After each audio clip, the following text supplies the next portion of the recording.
നമസ്കാരം.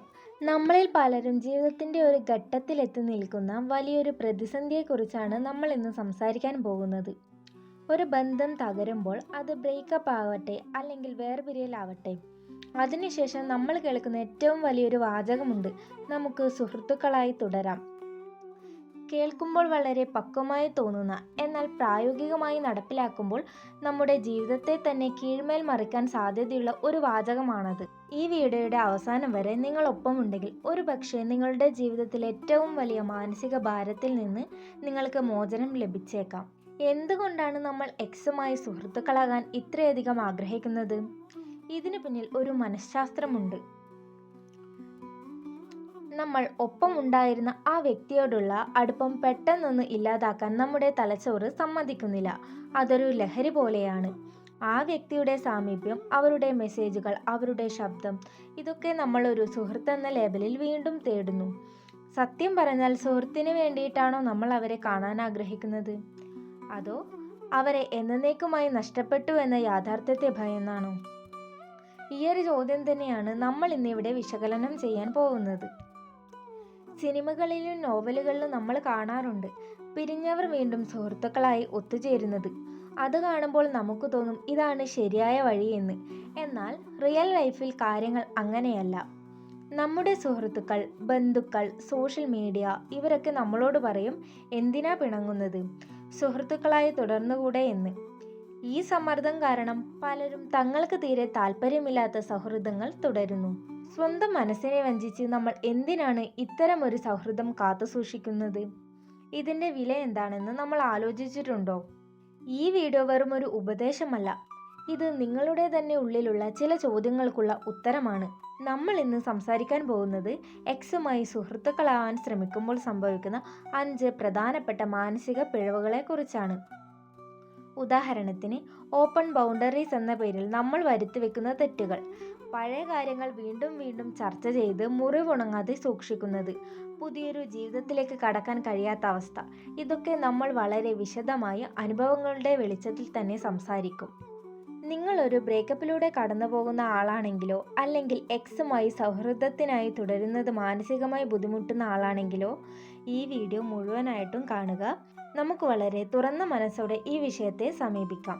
നമ്മൾ സംസാരിക്കാൻ പോകുന്നത് വെറും തിയറികളല്ല, പകരം നമ്മുടെ ചുറ്റുമുള്ള മനുഷ്യരുടെ ജീവിതാനുഭവങ്ങളാണ്. ഈ വീഡിയോ സ്കിപ്പ് ചെയ്യാതെ അവസാനത്തേക്ക് കാണുക, കാരണം ചിലപ്പോൾ ഈ വാക്കുകൾ നിങ്ങളുടെ ജീവിതത്തിൽ വലിയൊരു മാറ്റം കൊണ്ടുവന്നേക്കാം. എങ്കിൽ നമുക്ക് വിഷയത്തിലേക്ക് കടക്കാം. നമ്മൾ പ്രണയത്തിലായിരുന്നപ്പോൾ അവരായിരുന്നു നമ്മുടെ ലോകം. നമ്മുടെ എല്ലാ വിശേഷങ്ങളും സന്തോഷങ്ങളും സങ്കടങ്ങളും ആദ്യം പങ്കുവച്ചിരുന്നത് അവരോടാണ്. അങ്ങനെയുള്ള ഒരാൾ പെട്ടെന്ന് ഒരു ദിവസം നമ്മുടെ ജീവിതത്തിൽ നിന്ന് ഇല്ലാതാകുമ്പോൾ അത് സഹിക്കാൻ നമ്മുടെ മനസ്സിന് പ്രയാസമാണ്. ഒരുപാട് കാലത്തെ ശീലങ്ങൾ പെട്ടെന്ന് നിർത്താൻ കഴിയില്ലല്ലോ. അതുകൊണ്ടാണ് നമ്മൾ സുഹൃത്തുക്കൾ എന്ന ലേബലിൽ അവരെ നമ്മുടെ ജീവിതത്തിൽ നിലനിർത്താൻ ശ്രമിക്കുന്നത്. പക്ഷേ ഇവിടെയാണ് നമ്മൾ ഒരു വലിയ തെറ്റ് ചെയ്യുന്നത്. നമ്മൾ തേടുന്നത് യഥാർത്ഥ സൗഹൃദമല്ല, പകരം നഷ്ടപ്പെട്ട പ്രണയത്തിൻ്റെ നിഴലാണ്. ആ വ്യക്തിയെ എന്നേക്കുമായി നഷ്ടപ്പെട്ടു എന്ന സത്യത്തെ നേരിടാനുള്ള ഭയം കൊണ്ടാണ് നമ്മൾ സൗഹൃദം എന്ന മാസ്ക് അണിയുന്നത്. എനിക്കൊരു സുഹൃത്തുണ്ട്. അവൾ വലിയൊരു ബ്രേക്കപ്പിന് ശേഷം നമുക്ക് സുഹൃത്തുക്കളായി തുടരാമെന്ന് പറഞ്ഞു പിരിഞ്ഞതാണ്. 1 വർഷത്തോളം അവൾ അവൻ്റെ കൂടെ സുഹൃത്തായിട്ട് തന്നെ തുടർന്നു.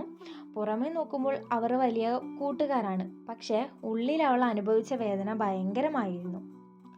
അവൻ വേറെ ആരോടെങ്കിലുമായിട്ട് സംസാരിക്കുമ്പോൾ അവൾക്ക് വല്ലാത്ത അസൂയയും വേദനയും തോന്നുമായിരുന്നു. അവൻ്റെ ഒരു മെസ്സേജിന് വേണ്ടി അവൾ മണിക്കൂറുകളോളം ഫോണിലേക്ക് നോക്കിയിരിക്കുമായിരുന്നു. അവസാനം അവൾ തിരിച്ചറിഞ്ഞു, അവൾ അവനെ വെറും സുഹൃത്തായിട്ടായിരുന്നില്ല കണ്ടിരുന്നത് എന്ന്, മറിച്ച് കാമുകനായി തന്നെ ആയിരുന്നു കണ്ടിരുന്നത് എന്ന്. ആ സൗഹൃദം അവളെ പഴയ മുറിവുകളിൽ നിന്ന് പുറത്തു വരാൻ അനുവദിച്ചില്ല. നിങ്ങൾക്കും ഇങ്ങനെ തോന്നാറുണ്ടോ? അതൊരു സൗഹൃദമല്ല, മറിച്ച് നിങ്ങളുടെ ഹീലിംഗ് പ്രോസസ്സ് തടയുന്നൊരു കെണിയാണത്. അപ്പോൾ ബ്രേക്കപ്പിന് ശേഷം സൗഹൃദം പാടില്ലേ? അങ്ങനെയല്ല. സൗഹൃദം സാധ്യമാണ്, പക്ഷേ അതിന് കൃത്യമായൊരു സമയം ആവശ്യമാണ്. കുറഞ്ഞത് 6 മാസമെങ്കിലും അവരുമായി ഒരു ബന്ധവുമില്ലാത്ത അവസ്ഥ ആവശ്യമാണ്. ആ സമയം കൊണ്ട് നിങ്ങൾ നിങ്ങളുടെ മുറിവുകൾ ഉണക്കണം.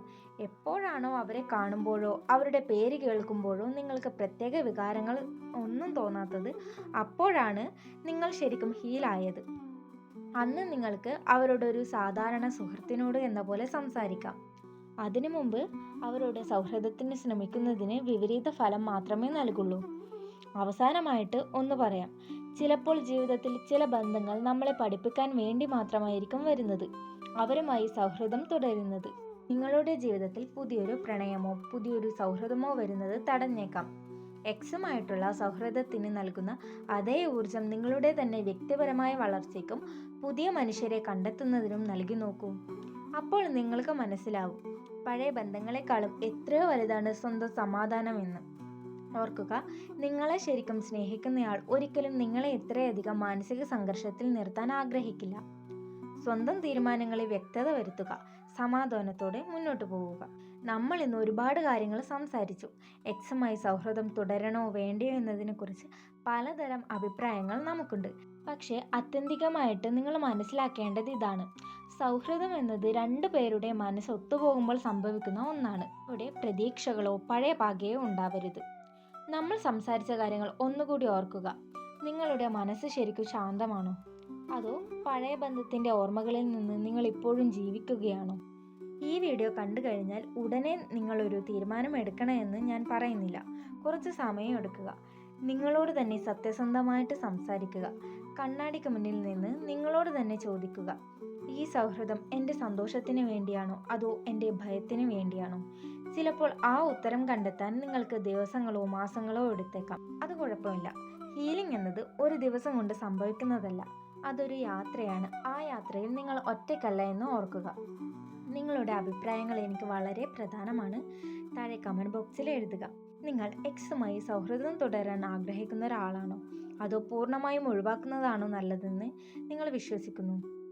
നിങ്ങളുടെ അനുഭവങ്ങൾ പങ്കുവെക്കുന്നത് മറ്റൊരാളുടെ ജീവിതത്തിൽ വലിയൊരു മാറ്റം കൊണ്ടുവന്നേക്കാം. ഈ ചാനലിലെ ഇതുപോലുള്ള കൂടുതൽ വീഡിയോസ് കാണാൻ താല്പര്യമുണ്ടെങ്കിൽ സബ്സ്ക്രൈബ് ചെയ്യുക. നിങ്ങളുടെ ഓരോ സപ്പോർട്ടും എനിക്ക് വലിയൊരു ഊർജ്ജമാണ്. അവസാനമായിട്ട് ഒന്നും കൂടെ പറയാം, ആരെയും പ്രീതിപ്പെടുത്താൻ വേണ്ടിയല്ല നിങ്ങൾ ജീവിക്കുന്നത്. നിങ്ങളുടെ സമാധാനം കളഞ്ഞിട്ടുള്ള ഒരു സൗഹൃദവും നിങ്ങൾക്ക് വേണ്ട. പഴയ ബന്ധങ്ങളെക്കാളും ഓർമ്മകളെക്കാളും വലുതാണ് നിങ്ങളുടെ വരാനിരിക്കുന്ന പുതിയ ജീവിതം. അതിലേക്ക് ചിരിച്ചുകൊണ്ട് നടക്കാൻ പഠിക്കുക. ഇന്ന് ഞാൻ സംസാരിച്ച കാര്യങ്ങളിൽ നിങ്ങൾക്ക് എന്തെങ്കിലും അഭിപ്രായ വ്യത്യാസങ്ങളുണ്ടെങ്കിൽ അതും പറയാൻ വേണ്ടിയിട്ട് മടിക്കരുത്.